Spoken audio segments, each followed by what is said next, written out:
What's going on, y'all? Welcome back. My name is Rock Hunt, and in this video, I'm going to teach you all the steps you need to take your email marketing from nothing to 2,000 subscribers in just a few weeks. But before we get into it, make sure you subscribe to the channel because here we talk about everything email marketing, automation, and online business. So be sure to turn on those bell notifications so you don't miss a single video. Don't go anywhere. This video is about to be massive.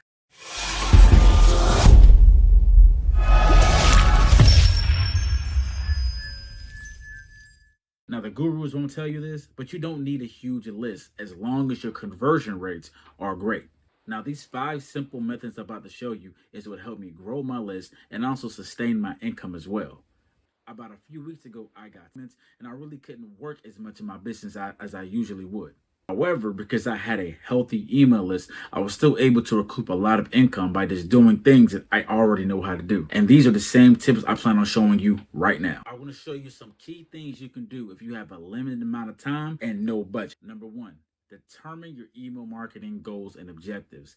A lot of times people have an idea of what they want to do with the list, but they don't have a strategy on how to carry it out. In order to create a strategy, you have to understand what's important to you. Are you trying to book more appointments? Are you trying to get more sales? Are you trying to create more brand awareness? These are the things that people look over, and when they start building their list, they get all of these different types of people, but they never respond. In order to avoid that, we have to be clear about our strategy up front and understand who we're trying to target. This is why understanding your target market is vastly important at this stage of the game.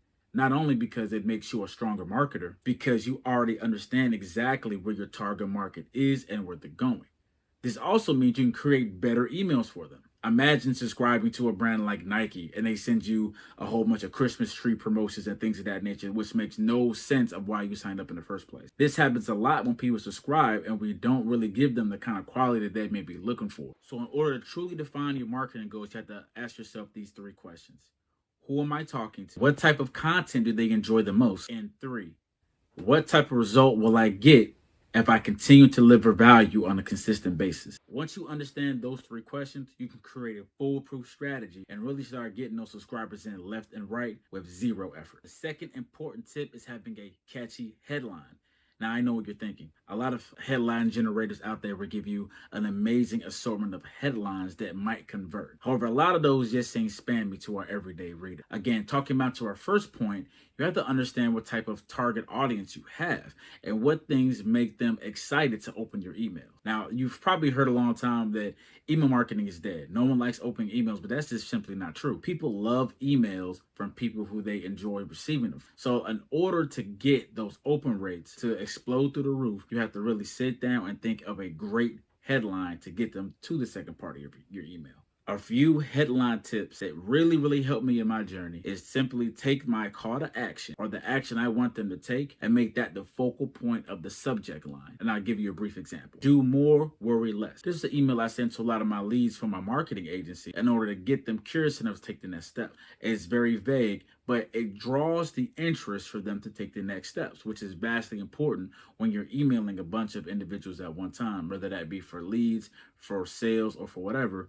Using that framework in mind is really going to help your email list grow, and is really going to allow you to get more creative with your subject lines without them having adverse effects on your business. What happens, people sometimes use spammy headlines. They use the RE colon so that people can be fooled to see if they've already opened that email or not. Those are just spammy tricks that are easily noticed and can easily be considered spam. The best way to make sure you have a good email subject line is to A/B test. A/B test simply means to test an email with this particular subject line to this group, and then use this email with this particular subject line to this group. This all in all tests the overall gauge and reaction of your target audience when they receive your email. Another good tip for having great subject lines is to make it personal.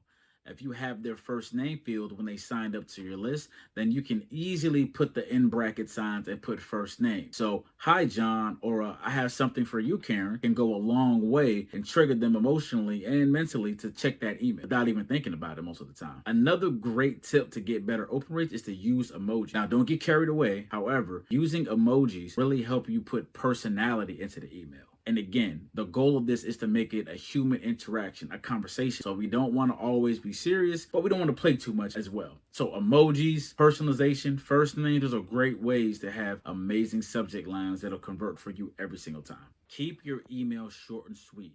I'm going to show you a quick diagram on what I mean by that. You see the one on the right?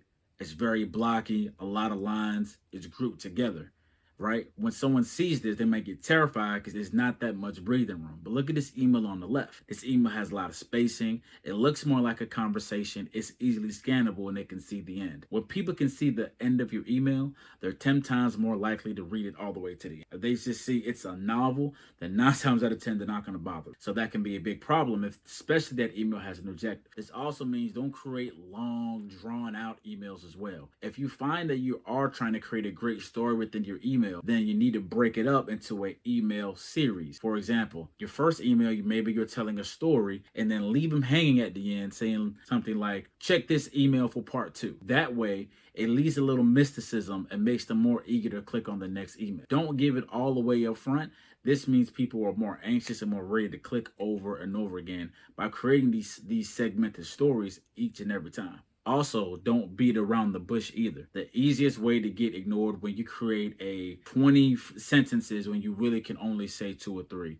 And it's okay to have those short emails from time to time. It really drives the point home, makes it easier to understand, and your audience will appreciate you more for it. So really don't be afraid to use a couple sentences when really trying to emphasize a quick point, because the goal is to get a better open rate, which leads to a better click-through rate, which means, guess what? Better conversion, more sales, more results. My fourth and often most overlooked tip is to include your social media links in the footer of the email. A lot of times, your entire list is not going to be on every single social media platform. So what does that mean for you?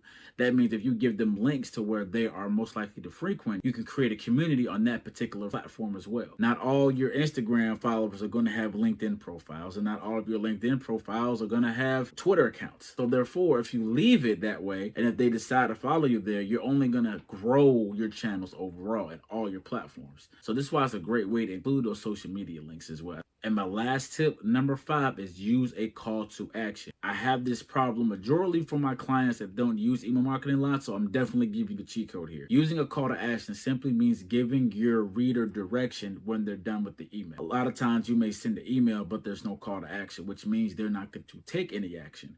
As the person is providing the value via email, it's up to you to set the standard, and it's up to you to drive the action that you want for, your desired outcome. So that's following you on social media, or that's clicking this link for this sale, or that's booking a call with you, or simply checking out earlier and later versions of your newsletter. Either way, you have to be the one to tell them, or they will not take action at all. Over 80% of people admit that the reason they don't do anything once they see a piece of content is because they're not told to. It may be instinctive to think that they'll do it on their own, but I'm telling you, you have to be the one to drive the action. A few easy call to actions that anyone can use at any moment is click here, use this, check me out here, and click this button for X. These are call to actions that fit within any business model. So if you're a service provider, you run an e-com store, you run a brick and mortar business, they all can be helpful for your growth of your email list, as well as allow people to take the action they need to take. Now, I know I said a half wide for you, but I have one more bonus tip that you need to understand, and that's the use of relevant content. Now, when I mean email marketing, I do not mean to spam your list a bunch of different offers. When you spam them different things over and over again, guess what? They consider you untrustworthy. They will unsubscribe from your list, and you will never hear from them again. The best way to avoid all that is to provide them true value. Create a system where you're the leader of a community. Your email list is your community, because that's the only thing that you truly own. Social media is nice, ads are nice, but your list is the only thing you can download from the net and personally have on your computer to continuously use no matter what happens. So in a sense, whether you're building a business or you're just trying to make a quick dollar, it doesn't matter. You have to be a leader of that community if you want to see consistent income. All right, guys, I hope those tips help. I know it's a lot of information, but I promise, if you use these tips, your email marketing journey will be a lot smoother than mine. In the beginning, I made a lot of mistakes. I did a lot of quick, spammy stuff, but I'm telling you, these methods, if you follow them, you will get amazing results.